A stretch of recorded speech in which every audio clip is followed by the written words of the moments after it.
A big question popped up this week in the mailbag. It deserved its own episode. Which teams will be in the quarterback market in 2026? Some really interesting ones. Some teams on the cusp, and maybe you wouldn't even think about. And then the quarterback class is looking pretty good for 2026 for those teams as well. Could change some minds on today's Peacock and Williamson. NFL analyst Brian Peacock and former NFL scout Matt Williamson bring you expert NFL analysis every day in less than 30 minutes. Get an inside look at the NFL on the field and in the front office with elite breakdowns to next-level analysis and in-depth information only for the real NFL fans. This is Peacock and Williamson, and it starts now.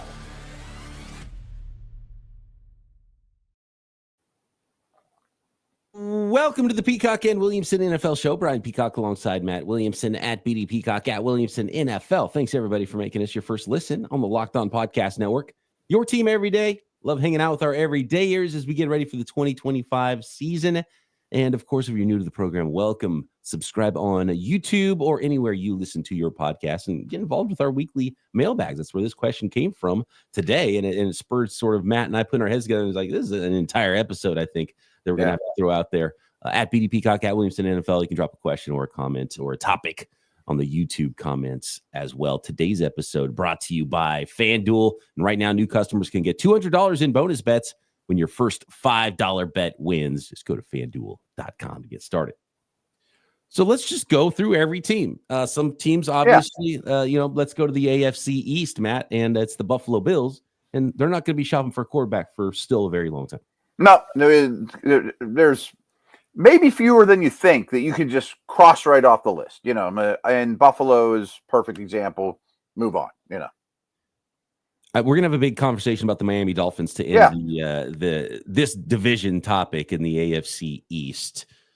The New England Patriots, year two of a quarterback, you would think that this is a long-term marriage, and I think you are as high as anybody on Drake May, right, Matt? Yeah. So we would not project that the New England Patriots will be in the 2026 quarterback market, but things can go haywire and go south very quickly. And if you have the number one pick in the draft and you think the next guy is the great guy, then it's possible. But I don't think I don't think the Patriots would go on our list. I 100% agree. I mean, not to cut to the chase too much, but I mean, 6 of these teams took a quarterback in the last draft in the first half of round 1. It would take something catastrophic to move off them, a bad injury, a disaster season. You end up with the first pick, like you mentioned, and Arch Manning's just too unbelievable to pass up if he even comes out, something like that. But other than Daniels, May is the one I think is the safest and the one I would hitch my wagon to the most of that group.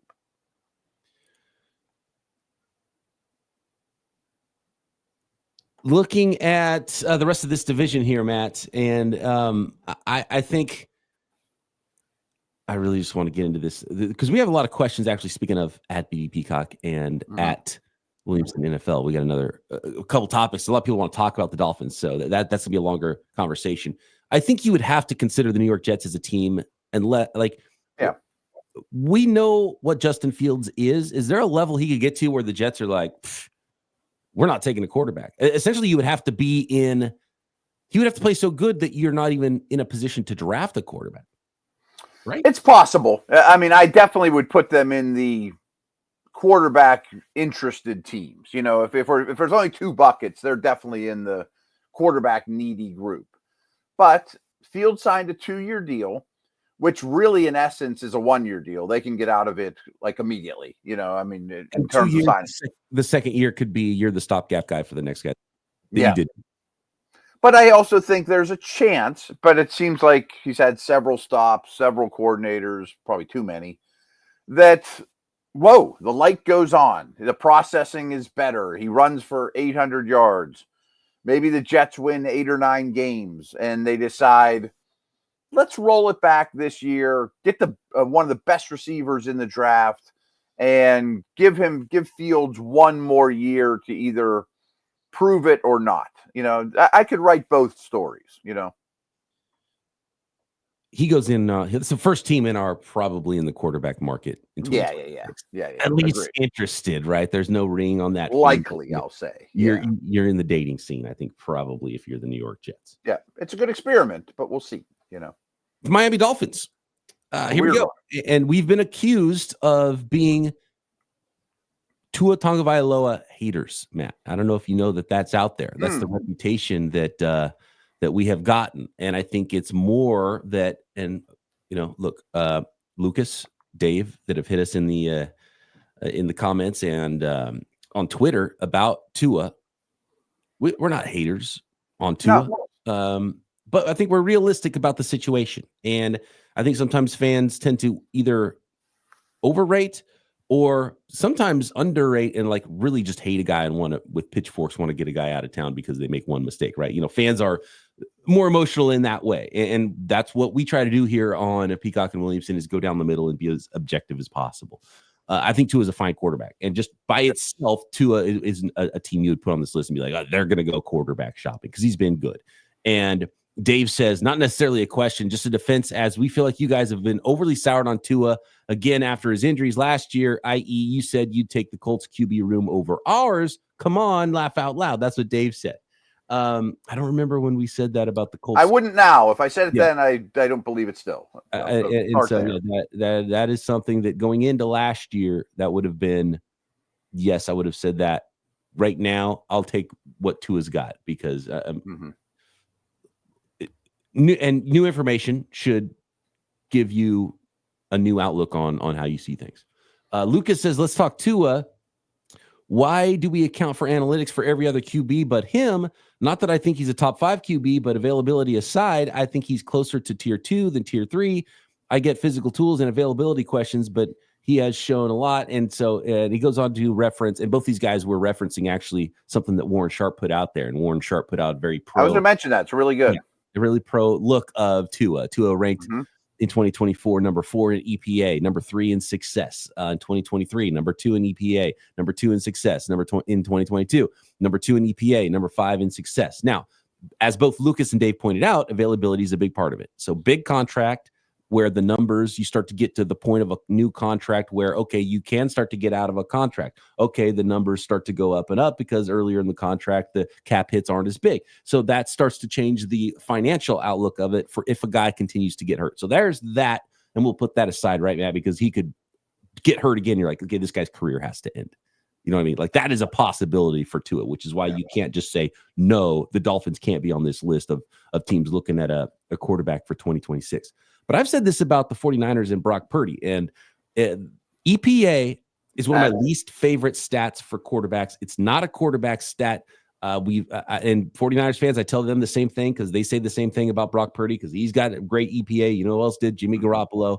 And it's a Kyle Shanahan stat, if anything. And you know what else it is the guy who was Kyle Shanahan's offensive coordinator, who's the head coach and play caller for the Dolphins, and Tua. And Tua's a great fit too. But you have to look elsewhere than EPA, in my opinion. And that's really the best argument for Tua is you're just looking at that efficiency. Mm-hmm. Exactly. You stole a lot of what I was going to say. I was going to bring up the Sharp stuff. I was going to bring up the Niner thing, but he is second, third. It's not like he's 12th. I mean, he's still at the top of the league in those metrics.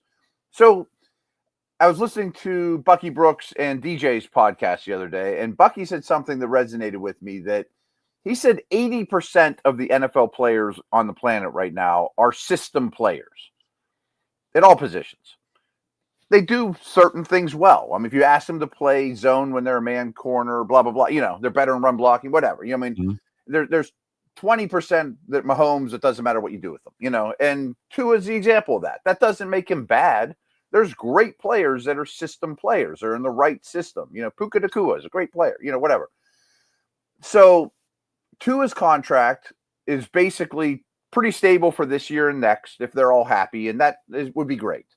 But I think it would be crazy if we didn't think that coaching staff's hot seat is at least warm at this point. I mean, it's starting to get a little tenuous there. And what if they move on from Tyreek and Ramsey or Jonnu Smith? Like, it seems like people are leaving, not coming, and cap is a problem, So if there's coaching changes and he doesn't fit the new coach, they could certainly be in the quarterback market. Trade Tua to a Niners-based system, get something good for him because there's a lot of teams that would like him. Yeah, I think and the injuries. I mean, if he gets hurt again, then you have to start looking. The injuries is big, and can you continue to pay a guy if he's not going to be available? So obviously that's a huge one. And yeah, I think where the team is at, it's such a pivotal year, I think, is why the Dolphins are interesting. And again, Tua is, I think, a good quarterback, and me too. A lot of teams would like to have Tua over what they have. Yes. Is he if so we're just great? ranking him in a nutshell? He might be 12th, 13th, so you wouldn't think you're in the market. But we could write stories where you are. All right. And so if the season goes south, if he doesn't have the things that help him play better, and look, these are a lot of the arguments and a lot of the stuff people say about Brock Purdy, right? And so, without Debo and you don't have Kittle and Christian McCaffrey and, you don't have all these things, what's it going to look like? And the coaching staff. And so if you don't have the people who championed you behind you anymore, new coaching staff, there could be a trade. So there's a lot of ways that this could be a little bit different. And in a lot of ways, I think the big outcome here is no, I wouldn't expect the Dolphins to be in the quarterback market in 2026. But I think it is a super pivotal year for Tua's career, for Mike McDaniels as the head coach, for everybody involved with the Dolphins organization. Could they have another bad year? And it's like, all right, it was time to clean house. This is not happening. And, obviously with the way that their team is built, I think personnel wise, it could change a lot. So it's a pivotal year for the Miami Dolphins, I think, in 2025. 100%. And I think they're being undersold as a team a little, but they're losing more than they're gaining. And they've got a lot of cap issues, and it is a very pivotal time. A couple more notes here from Warren Sharp on Tua, just because we got into this conversation, we're going to move on. But Tua, number one, fastest time to throw of all 64 QBs the last 3 years.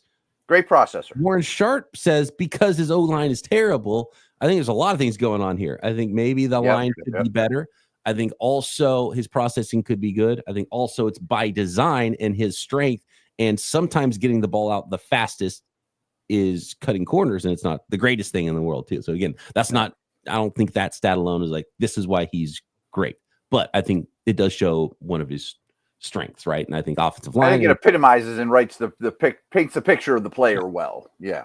So anyway, Tua, I think if you love Tua and we say, he's all right, he's pretty good, he's maybe top of tier 3, maybe we're haters, but that's it's still kind of where we are, I think. Yeah. There's a lot of directions that could go.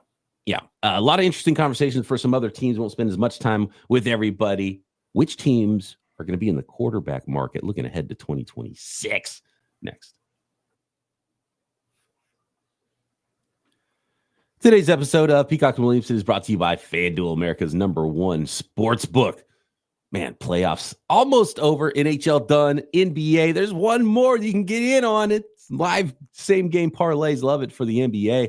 Major League Baseball season, though, every single day, all summer long. Love it. Every game brings clutch hits, standout pitching, unforgettable moments, walk-off homers. No shortage of drama on the Major League Baseball fields of America. And no better time to get in on the action at FanDuel. FanDuel makes it easy to stay in the game before first pitch and live during games. Player props, performance trends, same game parlays. Fans have more ways than ever to play smart and win big. And of course, we're talking to an NFL audience here. You can bet on NFL football games already. You can bet on who's going to win the Super Bowl MVPs. There are so many prop bets already and futures for the 2025 season. And if you're new to FanDuel, it's the perfect time to sign up. Head to FanDuel.com, place your first $5 bet, and if it wins, you'll get $200 in bonus bets. So make every moment more with FanDuel, official sports betting partner of the NBA.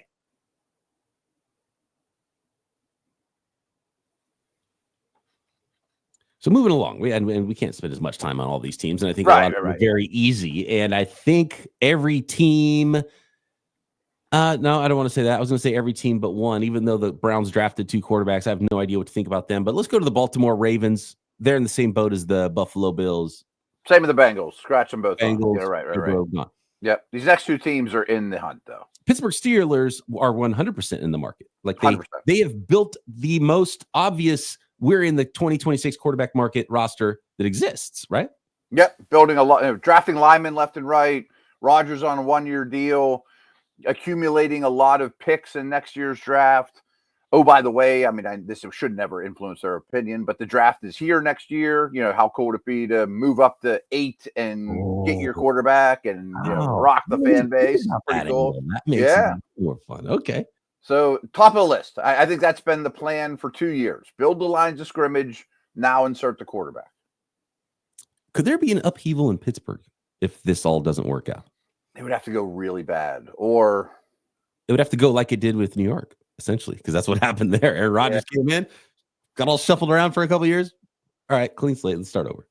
I mean, Tomlin would have to, quote, want to move on or go to the booth or something. I guess it's possible. It would have to be bad, but I think that this is the group they want in place to bring in the next quarterback. Cleveland Browns. They've got 5 quarterbacks. Right. They need to add a 6th in 2026. They have 2 first-round picks, I think, for that reason. I mean, Cleveland has a chance to pick really high, and you throw in the Jags pick, too. It's part of the flawed reasoning to me is why have so many this year? Like the Dylan Gabriel pick doesn't make any sense to me. But, yes, I still think that the chance that you have answered that question this year is probably slim. Yeah, Browns for sure are going on the list. Although there is probably a better opportunity for the Browns. There's for sure a better opportunity that the Browns would not need a quarterback next year than the Steelers. Because they might have the answer. Maybe Shedeur Sanders or Dylan Gabriel just look awesome. And they're like, oh, okay, well, maybe we did find our guy. I mean, I guess there's a chance Rodgers wins you a playoff game and says, I'm going to come back for one more and we'll postpone that project. Maybe. You would still want to probably add. Still better consider. Or maybe the rookie, Howard.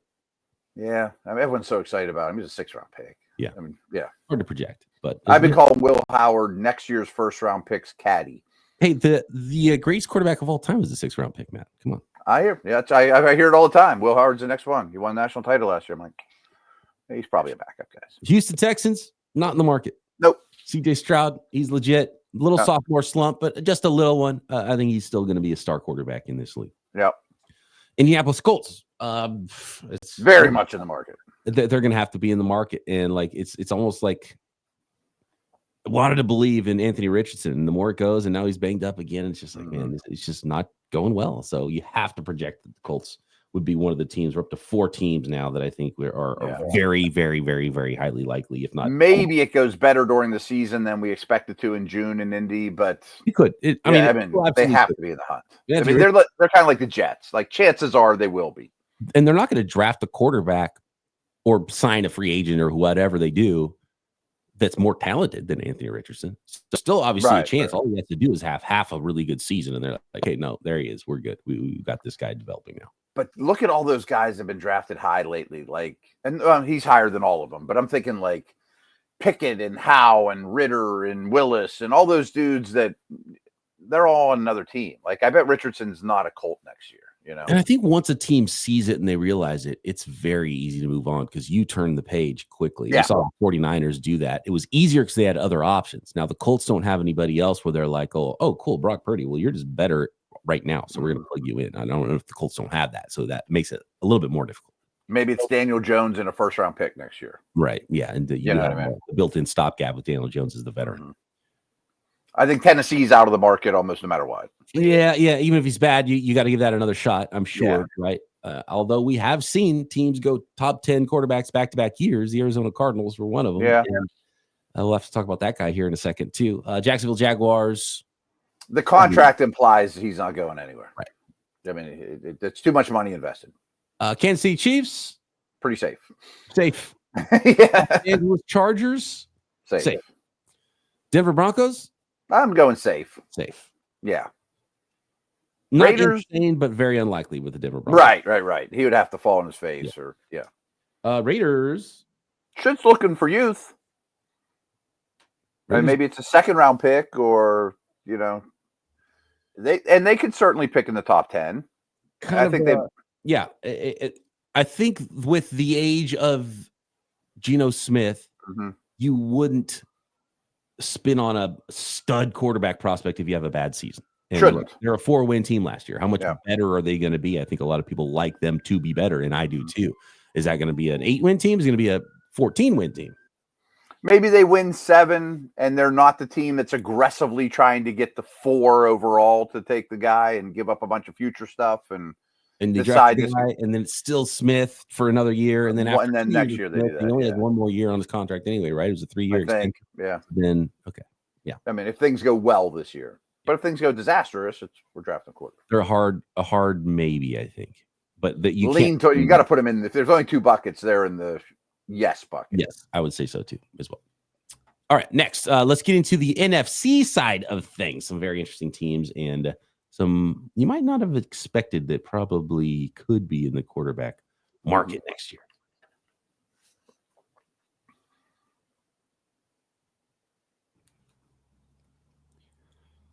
The Philadelphia Eagles, the reigning Super Bowl champions, are a team that you would not project would need a quarterback. The Washington Commanders are also a team that you could not possibly project at this point to need a quarterback, even if, again, like we saw with CJ Stroud, a slump and even a major slump. The Commanders are in a good spot right now, I'm sure, with Jaden Daniels for a while. Dak Prescott, very expensive, newer contract. All I can imagine is somehow that's a terrible season. He wore out his welcome, and they trade him to the Colts. You know, like something like that. It would have to be a trade, but even is the contract tradable? Because he signed the biggest deal in the league. Right. Just last year. Trade him to the Steelers or something. I mean, I don't know. But I think that he's going to be the guy. The Dak era is so weird in Dallas because he's going to end up being the quarterback there for 15 years before you know it. And it's be like, well, they kind of didn't win anything, and he was good, and they weren't terrible, but they were 7-10 team last year. Really, durability's been a bit of a thing lately too. Yeah, you know? True. You know? Maybe they're the team that takes one in the second round, the high upside guy. You know, just lets him sit. New York Giants. That's a weird one. Yeah. No way does Winston or Wilson get in your way. But they have the hardest schedule in the league. No one expects them to be good. What if it's a whole new coaching staff in front office and you're picking in the top 5? And the Jackson Dart investment is really closer to a Will Levis investment than it is a Cam Ward investment. Yes. I don't what I mean? Dart investment is enough to scare you off of a top quarterback. So it really just depends how good you are. And I think their defense is probably going to be too good for them to be as bad as they were last year, although they schedule's so awful though. Oh, they do have that's right. They do have a really, really, really tough schedule. And if you don't have the quarterback, then it doesn't matter because you're not pass rushing on 3rd and long very often. If you're, right. You would hope we at least see Dart though. Like, give me 6 games of Dart that I can be like, ooh, that was awful. Or, let's at least give it one more chance and build the O-line. Yeah,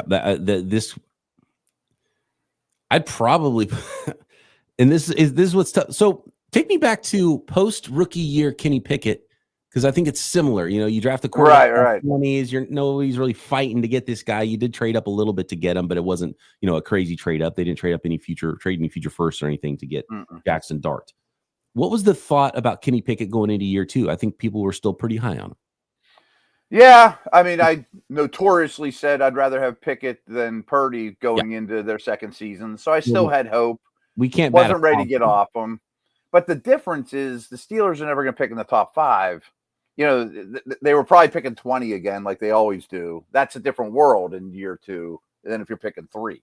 Right. If the Steelers would have been drafting 3rd and Drake May's there, I think they take him. Yeah, exactly. Okay, so exactly. That's what the New York Giants are going next year. That's a good way. That's a great way of putting it. Unless Dart just looks awesome, and if Dart looks awesome, then they're not in the position to draft that anyway. So a lot of this stuff kind of takes care of itself, but we're projecting what that might be. Yeah. The Detroit Lions, Jared Goff, is he just going to be their guy forever? New offensive coordinator too. I think it's too early. You still got Hendon Hooker looming around. Haven't heard that name in a long time, but I think you're trying to in it to win it. I'm not investing in a quarterback yet. I don't think anyone in this division is. Minnesota Vikings. I would not project. It would have to be a disaster. They have a quarterback who's never taken a regular season snap in JJ McCarthy. So I think he's going to be good, but he could be young and it could look bad and they could be bad. I don't think they will be. They were a 14-win team last year with Sam Darnold. They'll be competitive, and even if he's terrible, you probably give him another year. I mean, Bryce Young got another year, Right. Green Bay Packers. We just talked about Jordan Love. Peter Bukowski listened to that episode this week, and I think internally they like him a lot more than everybody else in the world. We could probably have the same conversation that we had about Tua with Jordan Love potentially after this season. It has to go pretty poorly. Yeah. That coaching staff's not going anywhere. Yeah, and they're a good coaching staff, right? Right. The Bears, I'm really high on what they could be, but I've felt that way about the Bears before, and so we'll see what happens. They've never had a quarterback in my life. Just cursed, maybe, but aside from curses, I think we would not put them on the list of. No, he's got to have a long enough leash that at least one more year for sure. Tampa Bay Buccaneers, Baker Mayfield, is he the long-term guy? That might be another team you use a day 2 pick on one. Yeah, you're high upside guy and see what happens. Curious about quarterbacks, but you're not necessarily blowing it up and replacing your top guy for sure. Atlanta Falcons go in the same bucket as the Vikings and the Bears. Yeah, same with Knicks and all right. Yeah, Bryce Young, really? I think it's a lot like the Tua conversation. I think people don't realize how good he played at the end of the year last year. That doesn't mean they're out of the water. That doesn't mean that this couldn't completely get blown up in Carolina. And if you're bad, maybe that takes care of itself. I think they're one of those teams that you have to put in that could be looking. Yeah. We could probably have as long a conversation about them as we did Miami. But if it's starting to, he did show progress. But part of that is he played well in the second half when he came back off the bench. But he didn't play like Mahomes or Allen. He played way better than he ever has as an NFL player. Is that still good enough? It's good enough probably for another year. New Orleans Saints. 100%, unless Shuck is, Dak Prescott rookie year. It's kind of why I don't like the Browns and Saints and kind of the day 2 quarterback thing. And it's just you could have drafted a starting player unless you really love the quarterback, and maybe Shuck is that guy. But you almost with Shador, he fell all the way into your lap. It's like, you got to take him there. But man, second round, Shuck, could you have drafted a starting player if you're just going to be drafting a quarterback next year anyway? Right. Is that going to turn into like Davis Mills after you draft Stroud? Yeah. Although, and we talking about the both sides of our lightning in a bottle, we always preach that quarterbacks are so valuable, you should be drafting all these guys. And we're like, so. And if Sanders or Shuck hits, it's great. Or Dylan Gabriel, Right. We always discredit him. Throw some darts, toughest position to get. I get or dart for that matter. Yeah. NFC West, the Los Angeles Rams. Yes. They already have 2 first-round picks. They've already tested the water multiple times. Stafford was almost not on the roster right now this offseason. Right. But 2 first-round picks, I think they have to be in the market, or at least consider. Right. And even with Stafford, if he comes back, right. Yeah, exactly. Stafford and a first-round pick might be their quarterback room. We saw it with Sam Darnold and the Seahawks. No. I think that I'm not saying they're in the bucket, because there's also a Milrose situation floating around there that maybe he at least flashes that Darnold did enough. Milrose really intriguing. Let's draft another guard and run it back. But I don't think Darnold's contract is super crippling to get out of either. No, but I think they did set themselves up for something for a little while. Like, this is their plan. They're gonna see it through, and unless it's disastrous. I feel it's like rookie year Darnold, then whoa, And they were a 10-win team already last year. They're a sleeper, pretty good team, I think. He'd have to fall on his face, I think.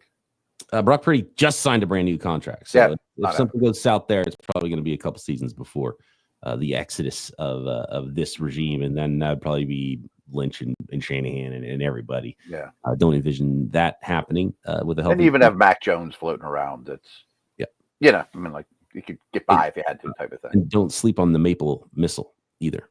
In Curtis Rourke. I love Curtis Rourke going there, by the way. Yeah, I do too. Arizona is another weird one. Arizona Cardinals, the last team, and I think this is another interesting conversation. I don't think it's crazy at all that the Arizona Cardinals would be looking for a new quarterback.